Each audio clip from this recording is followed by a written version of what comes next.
کہ یہ جو لفظ صدیق اکبر ہے یا فاروق اعظم ہے یا عثمان غنی ہے، یہ سب لوگ استعمال کرتے ہیں، اس پر کسی کو کوئی وسوسہ پیدا نہیں ہوتا۔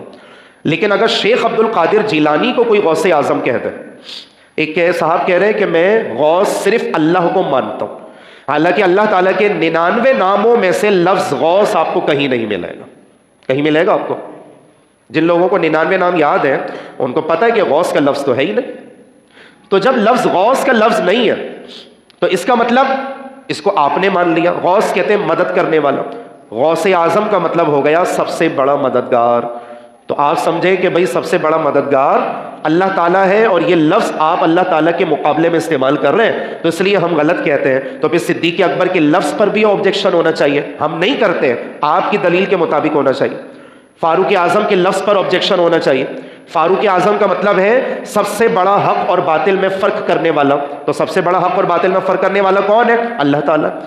صدیق اکبر کا مطلب ہے سب سے بڑا سچ بولنے والا کون ہے؟ اللہ تعالیٰ ہے، سب جانتے ہیں۔ لیکن میں آج یہ معاملہ ہی ختم کر دینا چاہتا ہوں۔ اللہ کا قرآن کہتا ہے، سورہ توبہ آخری آیت ہے، لقد جاءکم رسول من انفسکم عزیز علیہ ما عنتم حریص علیکم بالمؤمنین رؤوف الرحیم۔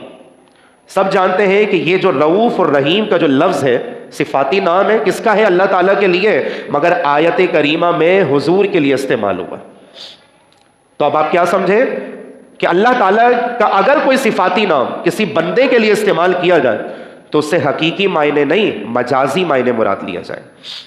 اور دنیاوی اعتبار سے بھی ہم بہت سارے الفاظ ایسے استعمال کرتے ہیں جو صرف اللہ کے لیے مگر ہم بندوں کے لیے بھی استعمال کرتے ہیں۔ جیسے شوہر کو خدا کہا گیا مگر ہم یہ آدھا لفظ نہیں بولتے کہ معیوب سا لفظ لگ رہا۔ بیوی کے لیے کہا کہ شوہر بیوی کے لیے مجازی خدا کا درجہ رکھتا۔ تو یہ جو لفظ مجازی ہے نا، اس کا مطلب کیا ہو گیا کہ یہاں پر حقیقی معنوں میں لفظ خدا مراد نہیں ہے بلکہ مجازی طور پر، حقیقت میں نہیں ہے۔ تو یہاں تو سب کی رائے متفق ہے کہ بھائی لفظ خدا میں بول رہا ہوں، خدا فارسی زبان کا لفظ ہے، اور اس کا مطلب ہے وہ ہستی جو خود ہی خود ہو۔ وہ ہستی جو خود ہی خود ہو، فارسی زبان میں اسے کیا کہا جاتا ہے؟ خدا کہا جاتا ہے۔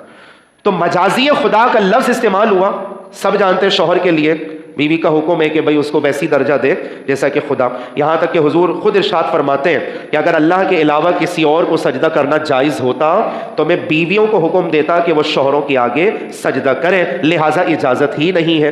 جب اجازت ہی نہیں ہے تو پھر معاملہ ختم ہو گیا۔ اب آپ حقیقت میں کریں، مجاز میں کریں، بہرحال سجدہ کرنا منع ہے مگر الفاظوں کا استعمال کرنا مجازی اعتبار سے بالکل جائز ہے۔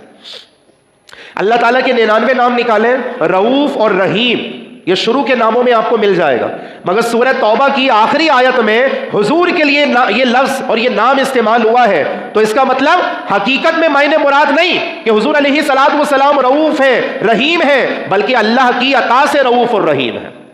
آ رہی ہے بات سمجھ میں؟ تو جب یہ ساری دلیلیں سمجھ میں آ رہی ہیں اور اس کے مقابلے میں آپ نے کہا کہ صدیق اکبر سے مراد اللہ نہیں، یا اللہ کے معنی بھی مراد نہیں، یا حقیقی معنی بھی مراد نہیں، ہم مجازی معنی مراد لیتے ہیں، فاروق اعظم میں بھی مجازی معنی مراد لیے گئے، تو بھائی آپ ہی کی دلیل آپ کے سامنے پیش کرتے ہیں کہ غوث اعظم میں بھی حقیقی نہیں، مجازی معنی مراد لیے گئے۔